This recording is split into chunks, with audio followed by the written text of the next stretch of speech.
দিচ্ছে। দেওয়ার পরে আগে বলছে যে রুগী আপনি সুস্থ করে তারপরে মামলা করে। আমরা রুগী আগে নিয়ে গেছি রংপুরে জায়গায় আমরা ঢাকায় নিয়ে গেছি। রংপুরে বলছে চিকিৎসকরা সুস্থ হয়ে তারপরে মামলা করে। এখন আমার বাবা মৃত্যু হয়ে গেছে, আমরা এখন নিয়ে আসছি কালকে, ঢাকা থেকে সে কালকে নিয়ে আসছি। আমার বাবা পরশু দিনে মারা গেছে, কেউ আমার বাবার বিচার করতেছে না। আমরা থানা আসছিলাম এবং আসছিলাম, আমার ওসি আমার বিচার দিয়েছিলাম, আমার বিচার কেউ করতেছে না। এই কারণে আমার বাবা অ্যাম্বুলেন্সে করে আমরা নিয়ে আসলাম থানায়। বুঝতে পারছেন বাবা আমার কথা? আমরা অসহায় দেখি।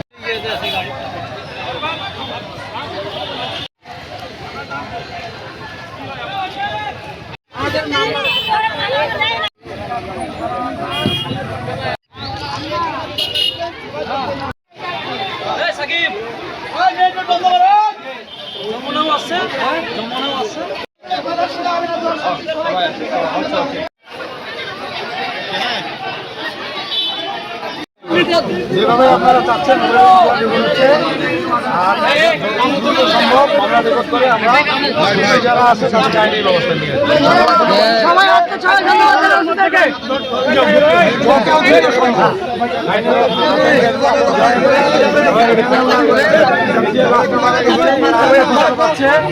আপনারা কষ্ট পাচ্ছে, আপনারা দ্রুত সরকারি ব্যবস্থা করেন। আমাদের প্রতিনিধি এখানে থাক, তারা এখানকার কাজগুলো তারা থেকে করবে। এটা সব উকিল না হওয়া পর্যন্ত লাভ যাইবে না। না না না, এটা আরো 2 দিন যায়। আরে এইদিকে তো লাশ আমার কাজ তো হচ্ছে। আপনারা লাশের শুধুমাত্র লাশের গোসল যা সম্পূর্ণ করেন, কতক্ষণে মামলার কপি নিয়ে যাবে? আমরা সবাই আমরা এখানে সবাই থাকবো। আমরা 2 ঘন্টা আপনাকে সময় দিচ্ছি। তোমরা এলাকার ভাই, তোমরা এলাকার মোর বাপ চাচা মোর কথা শোনো। হ্যাঁ, কথা দিচ্ছে দ্রুত আইনের আওতায় আনবে। আমরা 3 দিন থেকে ভালো ভাই, তাহলে আমরা ভাই দাঁড়ান করেন, আপনারা দয়া করে যান, তারা থেকে বাকি কাজগুলো করে আমাদের এলাকায়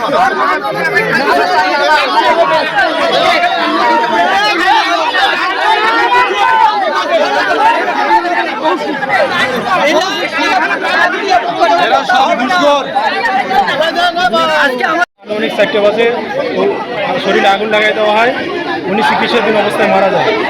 আর আমরা এই মার্ডার কেস করার জন্য আমাদের লোকেরা থানায় আসে, আসার পরে মামলা করার জন্য আসছে, মামলা তারা নেয় নেই। তো বলতেছে মামলা তারা নিবে, তাদের মতো হইলে তারা মামলা নিবে। তাদের মতো কেমন? যে এই মামলা এরকমভাবে হইবে, কীরকম যে কে বা কারা তার শরীরে আগুন লাগাই দিছে। এখানে তো কে বা কারা হতে পারে না, কারণ হলো যেদিন রাত্রে আমার মামার শরীর পড়া যায়, ওই দিন রাত্রে তার ছেলের সঙ্গে মারামারি হাতাহাতি হয়েছে। তারা হুমকি দিছে তাদের বাড়ি ঘরে জ্বালাই দিবে, ওরা কীভাবে থাকে এরকম হুমকি দিছে। এখানে তো স্পষ্ট দোষী কারা। আমার লোকেরা মামলা করার জন্য আসছে, দোষী কারা কারা তাদেরকে আসামি করে মামলা করার জন্য আসছে, তারা মামলা নেয় নেই। তারা মামলা নেয় নেই কারণ কেন নিল না? হয়তো বা ওপাশ থেকে তারা কিছু টাকা পয়সা খাইছে, এজন্য। আবার প্রথম দিন আসছে মামলা নেয় নাই, আবার গতকাল আসছে মামলা করার জন্য, সেটাও মামলা নেয় না।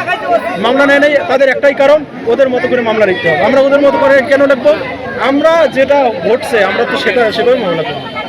এখন মামলা কেন নিল না, এই জন্য আজকে আমরা লাশ নিয়ে আসছি এখানে, যে আমরা তাদের কাছে জানতে চাই এই ওসি কী কারণে এই মামলা নিল না, এবং এই ওসি যদি কোনো ওদের সাথে টাকা পয়সা লেনদেনের দিক দিয়ে যদি উনি কোনো এরকমভাবে থাকে, তাদের সাথে জড়িত থাকে, আমরা এই ওসির সাসপেন্ড চাই এবং বিচার চাই।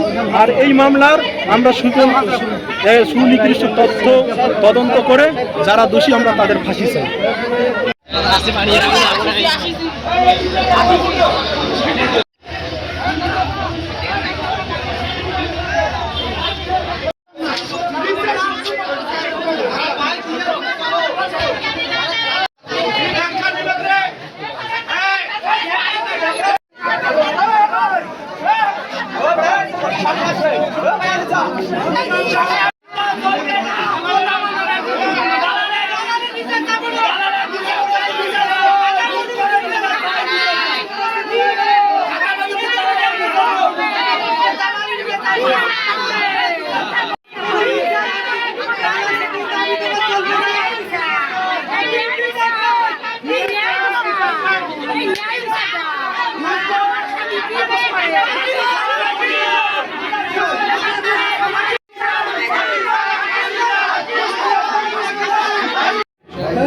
অভিযোগ হচ্ছে যে আপনারা মামলা নেন না, এই কারণে তারা লাশ নিয়ে এখানে আসছে। এই বিলম্বটা কেন এবং আজকে কেন আপনারা লাশ নিয়ে আসার পর আপনারা মামলা নিতে করছেন?